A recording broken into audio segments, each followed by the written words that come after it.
우리 모두는 다 지혜롭게 살고 싶어 합니다. 어리석게 살고 싶은 사람은 단 한 명도 없을 것입니다.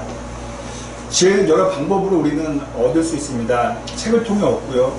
또 할머니의 이야기를 통해서 지혜를 얻게 됩니다. 다른 방법이 참 많습니다.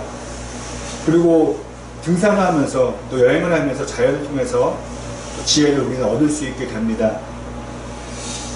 저는 오늘 여러분들과 함께 성경이 말해주는 지혜에 대해서 한번 살펴보고자 합니다. 성경은 과연 지혜가 무엇이고 또 지혜로운 삶이 무엇인지 우리가 궁금해하며 살펴봤으면 합니다. 바울은 오늘 본문인 에베소서를 통해서 지혜로운 사람이 되어야 한다고 말해 주었습니다. 우리 그리스도인들은 어리석은 사람이 아니라 지혜롭게 사는 사람이 되어야 한다고 말해 주었습니다. 먼저 바울은 그 시작으로 우리 그리스도인들은 빛의 자녀라고 말해 주었습니다. 어둠의 자녀가 아니라 빛의 자녀라고 말해 주었습니다. 빛이라 함은 뭐 대낮이라 할 수도 있고요. 또 어둠이 아니기 때문에 숨기는 것이 없는 것, 그런 상태라고 말할 수 있습니다. 그러면은 다른 말로 하면은 빛의 자녀는 정직한 자녀라 우리는 부를 수 있습니다. 지금도 그렇겠지만은 그 옛날에도 정직하게 사는 것은 어려웠을 것입니다. 아마 인류 역사상 정직하게 사는 게 더 쉽고 자연스러웠던 적은 한 번도 아마 없었을 것입니다. 그래서 우리는 이소무화나 전래동화를 통해서 정직하게 살아야 된다는 저희가 배우게 되었습니다. 여러분, 정직하게 사는 게 어렵습니다. 쉬운 게 아닙니다. 억지로 해야 합니다. 그렇다면은 정직하게 사는 게 왜 어렵고 힘든 것일까요? 그것은 우리가 다 이미 인정하고 이해하는 부분입니다. 정직하게 살다 보면은 손해보는 게 많기 때문입니다. 같은 물건을 파는데 정직하게 팔면 10,000원을 벌고요. 정직하지 않게 팔면은 100,000원을 벌어요. 근데 그 개수가 많아지다 보면은 우리의 마음은 당연히 움직일 수밖에 없습니다. 정직하게 말하면은 높은 자리에 못 올라가요. 하지만 거짓말을 하면은 높은 자리에 오를 수 있어요. 내가 높은 자리에 올라가면은 내 자녀와 내 가족이, 내 부모님이 편하게 살 수 있어요. 그렇다면 어느 누가 거짓과 정직 앞에 쉽게 결정할 수 있겠습니까? 저도 이렇게 말은 하지만 큰 돈 앞에서, 큰 어떤 권력 앞에서 이 정직을 끝까지 지키기는 참 어려울 것입니다. 그렇기 때문에 옛날부터 지금까지 늘 어려웠기 때문에 바울은 얘기해 주었습니다. 어려운 거 여러분 압니다. 하지만 우리는 어둠의 자녀가 아니라 빛의 자녀, 원래 근본부터가 정직한 사람들입니다 라고 말한 것입니다. 우리는 그리스도인입니다. 그것은 예수님의 제자라는 것입니다. 그렇다면 우리는 제자이기 때문에 스승의 삶을 담는 것입니다. 예수님이 하신 행동을 저희는 그대로 따라합니다.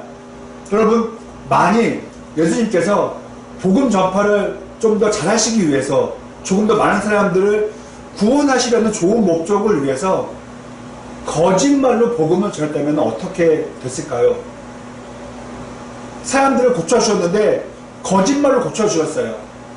좋은 의도라는 그 미명하에 안 낫는데 낫다고 거짓말을 하면서 기적이 아닌데 기적을 가정에서 이런 일들을 베풀어 주었어요. 그리고 진짜 실화가 아닌데 실화처럼 거짓말로 예화를 꾸며서 복음을 전하셨어요. 그랬다면 우리는 어떻게 예수님을 바라볼까요? 그리고 높은 사람에게는 A를 얘기하고 그렇지 않은 사람에게는 같은 말인데 B를 얘기했다면 우리는 어떻게 예수님을 바라볼까요? 아마 그런 예수님은 아무도 믿지 않을 것입니다. 예수님의 삶은 거짓이 없는 정직한 삶이었습니다. 권력 있는 사람에게도 A를 얘기하고 그렇지 않은 사람에게 똑같이 A를 얘기했던 그런 공평하신 분이었습니다. 그런데 제자의 우리의 삶이 거짓이 많다면은, 정직이 결여되어 있다면은 뭔가 문제가 있어도 한참 문제가 있는 것입니다. 우리가 지혜를 원한다면은, 지혜로운 삶을 살고 싶다면은 가장 먼저 우리가 해야 할 것은 거짓을 내려놓고 원래 우리의 모습인 빛의 자녀의 그런 삶을 살아야 됩니다. 물론 너무도 어렵다는 것 저부터가 인정하고 고백하게 됩니다. 하지만 어렵다고 안 해서는 안 될 것입니다. 여러분, 손해를 봅니다. 그러면은 금방 내려놔요. 이것은 경제활동입니다. 손해보면서까지 장사할 수는 없어요. 손해보면서까지 거래할 수는 없습니다. 하지만 손해를 봐도 붙잡는 것은 신앙생활입니다. 경제활동이 아니에요. 우리가 지금 이렇게 예배 드리는 것은 이익을 추구하는 것이 아니라 하나님 예배하는 신앙생활입니다. 지금 내가 정직을 택해서 손해를 비록 보지만은 훗날 언젠가 하나님께서 갚아주실 거야 라고 생각하는 것이 바로 기독교 신앙이자 믿음입니다. 그리고 더 나아가서 내가 보상을 못 받아, 하나님께서 나에게 어떤 위로도 안 해주실 거야, 그래도 괜찮아. 이 땅에서 내가 위로와 보상을 못 받아도 죽음 후에 천국에 가서 하나님께 잘다 칭찬받으면 되는 거야. 여러분 어떻습니까? 우리의 삶이 엄청나게 잘 살았어요. 그런데 천국에 가서 천국에 갔다고 한번 생각해 보십시다. 생각해 보면 좋을 것 같아요. 제가 말을 너무 쉽게 했네요. 예수님이 우리 앞에 쓰셔가지고 천국에 왔는데 그때 참 내가 실망했었어. 참 나 마음이 아팠어. 이 말을 듣는 것과 그래 아들아 내 딸아 정말 잘 참았다. 나 그때 천국에서 뛸 듯이 기뻤어. 너가 신앙 때문에 큰 돈을 포기했을 때, 너가 신앙 때문에 권력을 포기했을 때 나 너무너무 좋았어. 여러분 어느 말 듣는 게 우리가 좋겠습니까? 그리고 우리가 큰 돈을 벌었어도 천국에 갔을 때 그런 실망 섞인 말씀을 들었다면 우리는 듣게 된다면 그 마음이 어떻겠습니까? 우리는 어떤 계산으로 사는 것이 아니고요, 계산을 초월한 믿음으로 사는 사람들입니다. 다음으로 바울은 지혜로운 삶은 가족에서부터 시작된다고 말해 주었습니다. 가족, 가장 중요한 시작입니다. 가장 중요한 공동체입니다. 그리고 바울은 그 가족을 좀 세밀하게 나누었습니다. 남편과 아내, 그리고 부모님과 자녀에 대해서 설명해 주었습니다. 여러분 한 번 더 말씀드린다면 가정이 제일 중요합니다. 가정보다 더 중요한 어떤 모임과 공동체가 있을까요? 그럴 수는 없습니다. 친구, 선배, 동료 다 좋지만은 가족보다는 더 할 수가 없습니다. 그것이 그만큼 가족이 중요하다는 것을 말해줍니다. 여러분 가정이 있을 후에 학교도 있고 직장도 있고 심지어 교회도 있습니다. 그 반대가 될 수 없어요. 직장을 위해서 가정이 있고요, 교회를 위해서 가정이 있을 수는 없다는 것입니다. 여러분 하나님께서 인간을 만드실 때 가장 먼저 만든 공동체가 무엇입니까? 가정이에요. 아담과 하와라는 가정을 꾸미셨지, 신혼 가정을 꾸미셨지 그들이 단일 교회를 세우신 것은 아닙니다. 거듭 말씀드립니다. 가정은 모든 것의 시작입니다. 그렇다면은 가장 중요하다는 것입니다. 학교와 직장 그리고 교회의 존재의 목적은 무엇이겠습니까? 좋은 가정을 만드는 것입니다. 가령 직장에서 우리가 돈을 법니다. 그 이유가 무엇입니까? 그 목적이 무엇입니까? 돈을 벌어서 내 가족을 위해서, 내 가정을 위해서 사용하려는 것입니다. 교회의 중요한 역할은 무엇입니까? 말씀대로 살아서 신앙을 회복해서 가정을 화목하게 만드는 것입니다. 만약 제가 목사로 살고 있는데 저희 가정이 화목하지 않아요. 맨날 불화가 있어요. 무슨 소용이 있겠습니까, 여러분? 그리고 제가 그 상황에서 무슨 설교를 여러분들에게 전하겠습니까? 여러분들이 알아요. 제가 설교는 잘 준비하는데 가정이 불행해요. 매일 싸우고 매일 상황이 안 좋아요. 저의 설교가 귀에 들리시겠습니까? 그럴 수는 없습니다. 교회의 목적은 하나님을 예배하는 것이지만은 그 예배하는 사람들이 가정에서 잘 살게끔 돕는 그런 공동체인 것입니다. 그렇습니다. 지혜롭게 사는 비결은 바로 정직 다음으로 가정의 화목이라고 바울은 이야기했습니다. 남편과 아내가 늘 잘 살기는 어렵습니다. 이것은 인간의 한계입니다. 왜냐하면 서로의 좋은 감정이 시간이 가면 갈수록 그 마음이 약해지기 때문입니다. 물론 그렇지 않은 부부도 있을 것입니다. 하지만 제가 아는 거의 대부분의 부부들은 남편과 아내는 그 마음이 신혼 때와 그리고 연애 때와는 다르다고 저는 이야기를 들었습니다. 저부터도 부인할 수는 없습니다.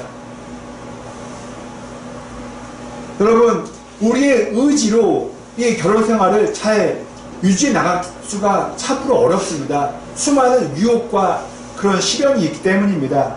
그래서 그 내 의지를 지탱해 줄 것이 있는데 그것은 바로 신앙이라는 것입니다. 오늘 본문에 이런 내용이 나옵니다. 우리가 자주 사용하는 그런 내용입니다. 아내는 남편에게 순종해야 한다. 그리고 남편은 아내를 위해서 자신을 포기해야 된다. 목숨까지도 바쳐야 된다. 다 좋은 말입니다. 하지만 이 내용 갖고 우리가 논쟁을 펼칠 이유가 없습니다. 순종해야 된다. 목숨을 내려놓아야 된다. 이것이 중요한 것이 아니고요. 바울의 요점은 남편과 아내가 화목하게 잘 지내라는 것입니다. 서로 사랑하는 것입니다. 이것이 어렵기 때문에 둘 다 신앙을 붙잡고 서로를 위하고 존중하고 순종하는 것입니다.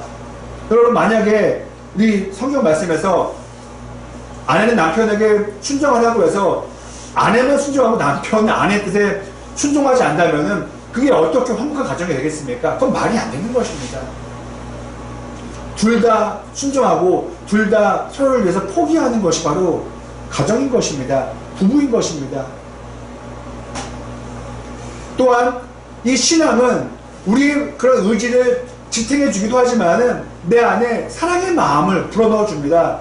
우리 가운데 예배드리고 집으로 갈 때 성경을 읽고 책을 덮을 때 어떤 마음이 듭니까? 분노의 마음이 듭니까? 그런 마음이 들 수가 없습니다. 사랑의 마음이 듭니다. 내 안에 신앙이 성령이 충만하다면은 내 남편과 내 아내를 사랑할 수밖에 없습니다. 그리고 가장 중요한 것, 정말 우리가 신앙으로 가정을 꾸려나간다면은 내 안에 들어오는 잘못된 생각과 행동들을 우리는 내려놓게 됩니다. 절제하게 됩니다. 통제하게 됩니다. 우리가 이제 다 커서 어른이 되었습니다. 우리를 멈추게 할 수 있는 브레이크는 거의 없어요. 법이란 브레이크에서도 우리의 그런 마음을 막을 수가 없을 때가 있습니다. 가장 우리를 통제하고 멈춰 세울 수 있는 브레이크는 바로 신앙입니다. 그렇기 때문에 아내와 남편들, 특히 남편들에게는 더더욱 신앙이 필요합니다. 이어서 바울은 부모와 자녀에 대해서 말해 주었습니다. 말씀 읽어보면은 자녀만 일방적으로 부모님에게 잘하라는 내용은 나오지 않습니다. 부모님은 자녀에게, 또한 자녀는 부모님에게 서로 함께 잘하라는 내용입니다. 그런데 우리는 다는 그렇지 않지만은 무조건 부모님은 100% 정답이고 자녀가 다 틀렸다고 말할 때가 있습니다. 엄마 아빠 말이 맞아.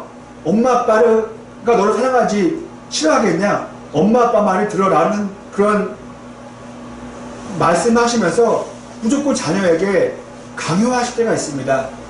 그것은 결코 성경적이지가 않습니다. 정리한다면은 하나님의 사랑, 신앙이 우리 안에 있는데 저와 여러분이 어떻게 우리의 부모님에게 불효할 수 있겠습니까? 어떻게 우리의 시댁에 가서, 우리 처갓집에 가서 불효할 수 있겠습니까? 제가 만약에 이렇게 말씀을 힘차게 전하면서 처가에 대해서 잘못한다면 여러분 어떻게 되겠습니까? 그럼 앞뒤가 안 맞는 겁니다. 정말 내 안에 신앙이 있으면은 양가 집안 모두에게 잘할 수밖에 없는 것입니다. 그리고 하나님의 마음이 우리에게 있다면은 우리의 자녀들을 향해서 어떻게 함부로 대하겠습니까? 어떻게 자녀들에게 함부로 말하겠습니까? 그럴 수는 없는 것이죠.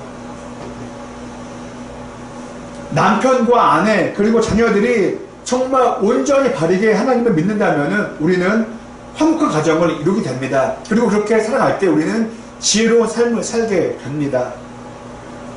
한편 바울은 주인과 종에 대해 말하면서 우리에게 가장 밀접한 것 중에 하나인 직장 생활에 대해 말해주었습니다. 지금은 종이란 것이 없죠. 그 당시에는 있었다 할지라도 지금은 없습니다.